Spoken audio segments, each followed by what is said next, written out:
क्या आपने कभी सोचा है कि जिस राज्य ने देश को देश के सबसे बड़े राजनीतिक दल के चाणक्य दिए, उसी राज्य से देश की सबसे पुरानी पार्टी का नामो निशान हमेशा के लिए मिट सकता है।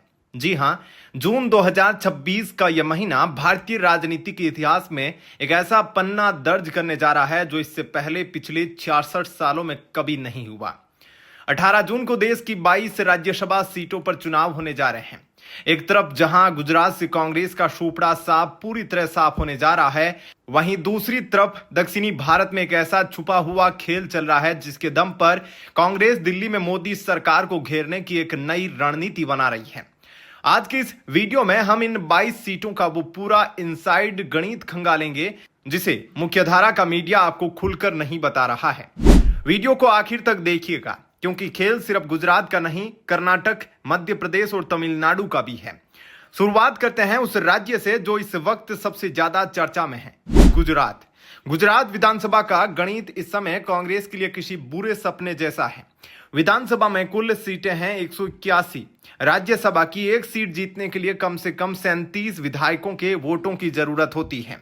अब जरा पार्टियों का नंबर गेम देखिए। बीजेपी 161 विधायक, बहुमत से कहीं ज्यादा।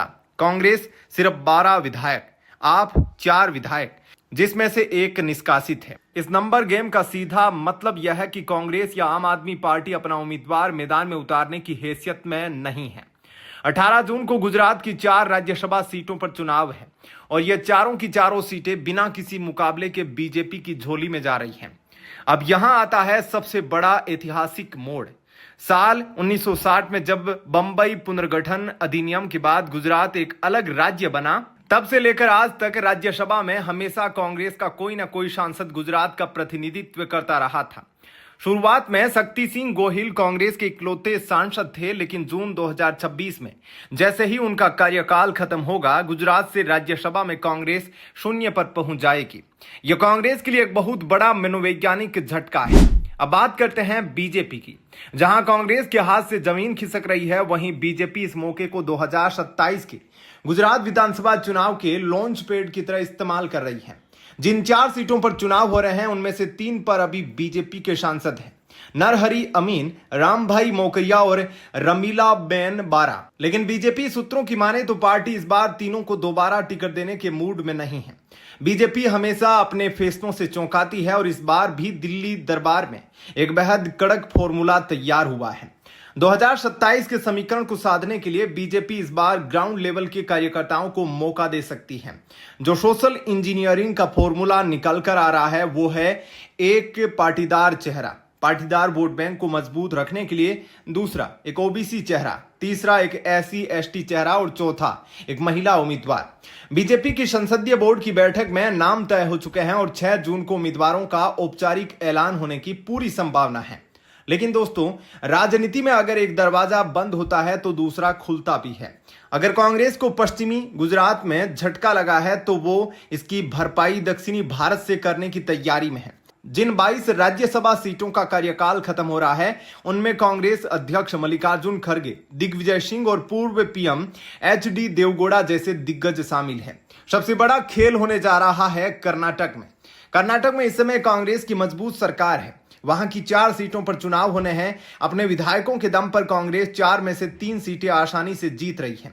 मल्लिकार्जुन खड़गे का दोबारा राज्यसभा जाना तय है। वो शुक्रवार को अपना नामांकन भी दाखिल कर सकते हैं, लेकिन असली सस्पेंस बाकी की 2 सीटों को लेकर है।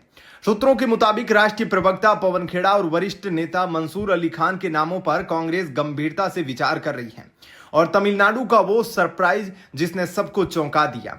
तमिलनाडु में एआईएडीएमके नेता सनमुगम के इस्तीफे के बाद एक सीट खाली हुई है। वहां विधानसभा के संख्याबल के हिसाब से यह सीट अभिनेता विजय की नई पार्टी टीवी के समर्थित उम्मीदवार के खाते में जानी तय थी। लेकिन राजनीति के गलियारों से खबर आ रही है कि सुपरस्टार विजय ने 2029 के बड़े कैनवास को देखते हुए यह सीट कांग्रेस को देने का मन बनाया है। और चर्चा है कि कांग्रेस के डेटा एनालिटिक्स विभाग के चेयरमैन प्रवीण चक्रवर्ती को यहां से उम्मीदवार बनाया जा सकता है। वहीं अगर हिंदी बेल्ट की बात करें तो मध्य प्रदेश और राजस्थान में कांग्रेस के लिए अपनी मौजूदा सीटें बचाना साख का सवाल बन गया है। राजस्थान से वर्तमान सांसद नीरज डांगी को दोबारा मौका मिल सकता है, लेकिन मध्य प्रदेश की कहानी उलझी हुई है। वरिष्ठ नेता दिग्विजय सिंह तीसरा कार्यकाल लेने के मूड में नहीं है। ऐसे में रेस में पूर्व मुख्यमंत्री कमलनाथ, मीनाक्षी नटराजन और प्रदेश अध्यक्ष जीतू पटवारी के नाम तैर रहे हैं। कांग्रेस हाईकमान यहां किसी ऐसे चेहरे को उतारना चाहता है जिस पर शब्द सहमत हो, क्योंकि पार्टी को अंदर ही अंदर क्रॉस वोटिंग यानी विधायकों के टूटने का डर भी सता रहा है। तो दोस्तों, जून 2026 का यह राज्यसभा चुनाव सिर्फ सांसदों को चुनने का चुनाव नहीं, यह 2029 के लोकसभा चुनाव से पहले दोनों बड़े गुटों यानी एनडीए और इंडिया ब्लॉक के बीच अपनी रीढ़ की हड्डी को मजबूत करने की लड़ाई है। जहां बीजेपी ने गुजरात में कांग्रेस का किला पूरी तरह ढा दिया, वहीं कांग्रेस कर्नाटक, तमिलनाडु और झारखंड में अपने सहयोगियों के दम पर कमबैक की स्क्रिप्ट लिख रही है। अब सवाल आप लोगों से है, क्या गुजरात में कांग्रेस का शून्य पर आना उनके पतन की शुरुआत है, या दक्षिणी भारत से कांग्रेस दिल्ली का रास्ता तय कर पाएगी? आपको क्या लगता है? कमेंट बॉक्स में जरूर बताएं। धन्यवाद।